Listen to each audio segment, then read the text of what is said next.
Buen día, mi nombre es Sonia Mercado y mi tema asignado fue herpes zóster. Voy a iniciar por presentar mi caso clínico. Se trata de un paciente masculino de 56 años de edad. Dentro de sus antecedentes personales patológicos, los que resultan relevantes son el antecedente de varicela a los 12 años, el esquema de vacunación completo que refiere, niega enfermedades crónico-degenerativas y enfermedades de transmisión sexual. Pasando al padecimiento actual, este paciente acude a consulta dermatológica por la presencia de una dermatitis en el rostro con lesiones de tipo vesiculares con 2 días de evolución. Estas lesiones las describe de tamaño pequeño con una coloración rojiza y agrupadas en racimos que van desde la región periorbitaria derecha hacia la región nasal, negando la presencia de prurito. Menciona además que esta dermatitis fue precedida por un dolor muy intenso 2 días antes de que se presentaran las lesiones. Refiere que este tiene un nivel 8 de 10 en EVA y que aún persiste.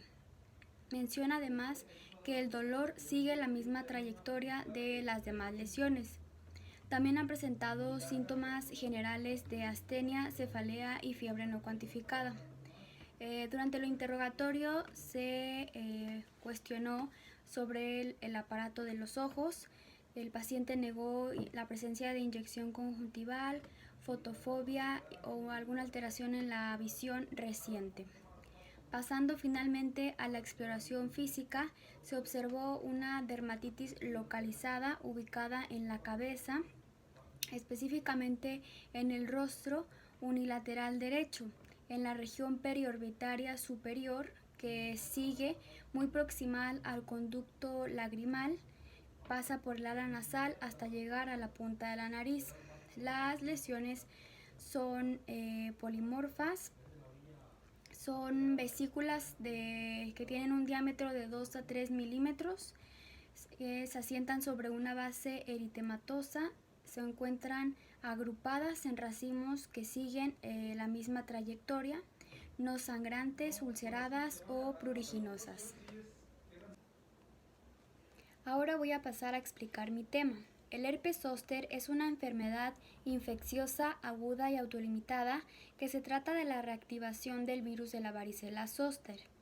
En esta se presenta una afección cutánea y de los nervios periféricos que siguen la trayectoria de un mismo dermatoma, manifestándose con hiperestesia y dolor para posteriormente aparecer vesículas.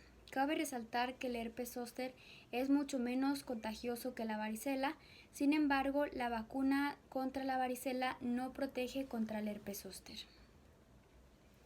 En su epidemiología resalta que es más frecuente en los varones y en los adultos mayores y ancianos principalmente. Además, se recalca que es una enfermedad frecuente en los sujetos que presentan alguna alteración inmunitaria, con el 2 al 25% de los casos. Se sospecha de un contagio materno-fetal en aquellos niños de 2 años con ausencia de manifestaciones previas de varicela. Dentro de su etiopatogenia, debemos aclarar que la varicela se trata de una primoinfección que genera una enfermedad generalizada, mientras que el herpes zóster se trata de una reactivación en quienes ya poseen anticuerpos y se trata de una enfermedad local. Es decir, es una infección secundaria o una reactivación de una enfermedad latente. El mecanismo de reactivación se explica mediante que la inmunidad celular es la que se encarga de suprimir a este virus y mantenerlo latente, por lo que ante una disminución de los linfocitos T, el virus despierta de su periodo de latencia. Estas situaciones pueden presentarse en el caso de neoplasias, de trasplantes, de SIDA o VIH o principalmente en pacientes con edad avanzada. El cuadro clínico de esta patología inicia con la presencia de hiperestesia, dolor y ardor en la trayectoria del nervio sensitivo. 12 a 24 horas después aparecen lesiones vesiculares de 2 a 3 milímetros de diámetro que se asientan sobre una base eritematosa. Estas se encuentran agrupadas en racimos y se acompañan de un dolor muy intenso que se conoce como algias zosterianas. 3 a 4 días después, las lesiones muestran una umbilicación central. Estas se desecan o se transforman en pústulas. 7 a 10 días después dejan exulceraciones y costras melicéricas. Algunos de los síntomas generales que acompañan este cuadro son las adenopatías, la cefalea y la presencia de febrícula. El diagnóstico de elección en mi caso clínico fue el herpes zóster. Esto se concluyó así debido al principal motivo de consulta por el cual el paciente acude, que es una dermatitis que coincide con las características del cuadro clínico de un herpes zóster, que son las lesiones vesiculares pequeñas de 2 a 3 milímetros de diámetro, rojizas que se asientan sobre una base eritematosa, no presentan prurigo, pero hay un dolor intenso y ardor que se presenta antes de las lesiones y durante las lesiones. Otro dato importante fue que las lesiones que el paciente presentó se limitaban a la trayectoria de un dermatoma, es decir, unilateral, que es característico del herpes zóster. En este caso, la afección se presentó en el quinto par craneal, que es el trigémino, en su rama oftálmica, específicamente en la rama nasociliar. En la exploración física se observó la presencia de vesículas en la punta de la nariz, que se conoce como el signo de Hutchinson. Es por esto que durante el interrogatorio se le preguntó al paciente sobre alguna alteración en su visión, ya que el porcentaje de probabilidad para presentar alguna complicación ocular en estos pacientes pues es muy alta.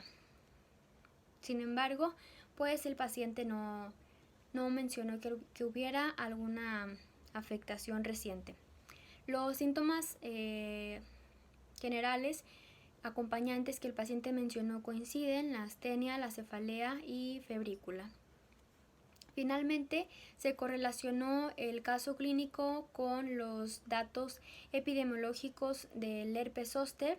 El paciente tiene una edad de 56 años, no llega a los 60 años, sin embargo ya se considera pues un adulto mayor, además de que pertenece al sexo masculino en el que es más incidente. El herpes zóster, como ya sabemos, se presenta por una reactivación del virus de la varicela. El paciente mencionó el antecedente que durante la infancia había presentado varicela.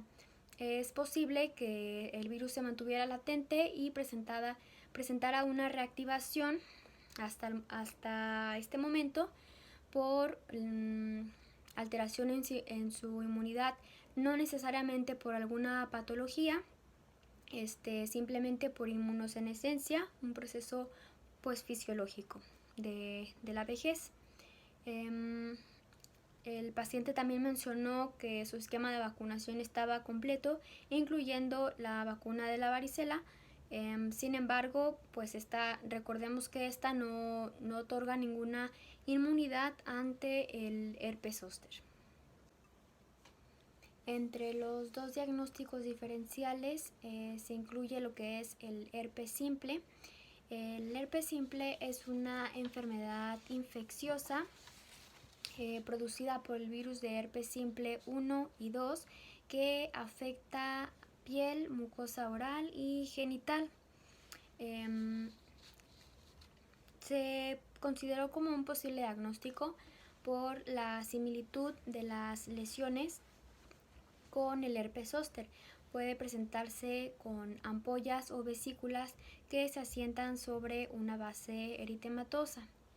Además, la presencia de dolor y de ardor también son frecuentes. Sin embargo, se descartó porque estas lesiones suelen ser más frecuentes en la zona orolabial, lo que se conoce como fuegos, o en la zona genital.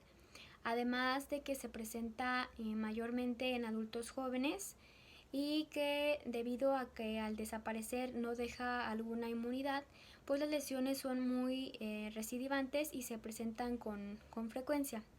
El paciente pues no menciona que ya haya presentado esto anteriormente, además de que ya es un adulto mayor y las lesiones pues muestran una distribución unilateral siguiendo pues la trayectoria de un dermatoma.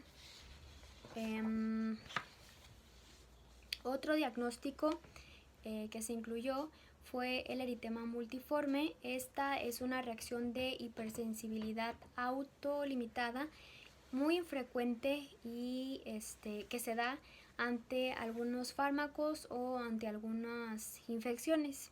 Se descarta principalmente porque el paciente presenta exclusivamente vesículas sobre un eritema, mientras que en esta patología la dermatitis suele ser muy variada, de ahí su nombre multiforme, donde se incluyen no solamente vesículas, sino que también hay máculas, hay pápulas, hay ampollas, entre otras.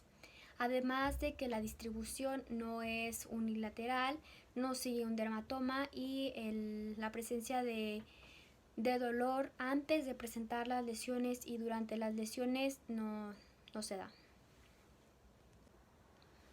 Mi artículo se titula Preventions of Herpes Zoster and its Complication y nos habla del enfoque preventivo que debería tener el herpes zóster mediante la inmunización, no solo por el impacto que conlleva la forma aguda de la enfermedad, sino también por las múltiples complicaciones viscerales que se pueden presentar, incluida la neuralgia posherpética.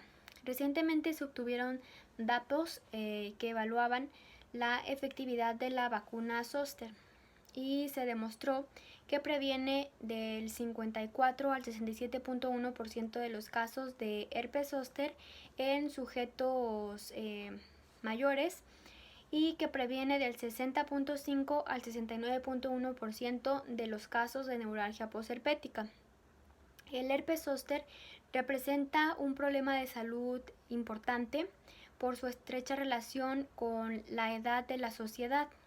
Actualmente se está viendo o se está estimando a futuro que gran parte de la población que conforma un país pues van a ser adultos mayores, lo que conlleva un riesgo mayor de presentar esta enfermedad y otras enfermedades crónico-degenerativas. Este impacto no solo se genera en el sector salud, sino también a nivel social y cultural. Esto es por esto que se están implementando medidas estratégicas preventivas, como lo es la vacunación en los grupos vulnerables al herpes zóster, que son los adultos mayores de 60 a 65 años y algunos sujetos con alguna condición inmunitaria. El herpes zóster genera también un impacto sobre la calidad de vida de tipo negativo, debido al dolor tan intenso que esta genera, especialmente en la forma de la neuralgia posherpética, afectando la relación social y familiar y al mismo tiempo pues la capacidad del trabajo, que en algunos pacientes o en algunos casos podría llegar a presentarse una independencia funcional pues permanente, que es una carga tanto para el paciente como para pues sus familiares. La vacuna Zoster puede mejorar la calidad de vida mediante la mitigación o la prevención del dolor, además de otorgar una inmunización para toda la vida y contribuir a un envejecimiento saludable. Universalmente, el envejecimiento se considera o es reconocido como el principal factor de riesgo para la reactivación del virus de la varicela zóster debido a un proceso fisiológico de inmunosenescencia. Sin embargo, también puede asociarse con diabetes, EPOC, insuficiencia renal, cáncer con eventos estresantes o traumáticos, inmunosupresión y con tratamientos inmunosupresores. El herpes zóster en general se considera un evento único, sin embargo puede presentar recurrencia cuando se trata de sujetos inmunocomprometidos. El factor más importante para desarrollar una recurrencia es la duración del dolor durante la enfermedad aguda.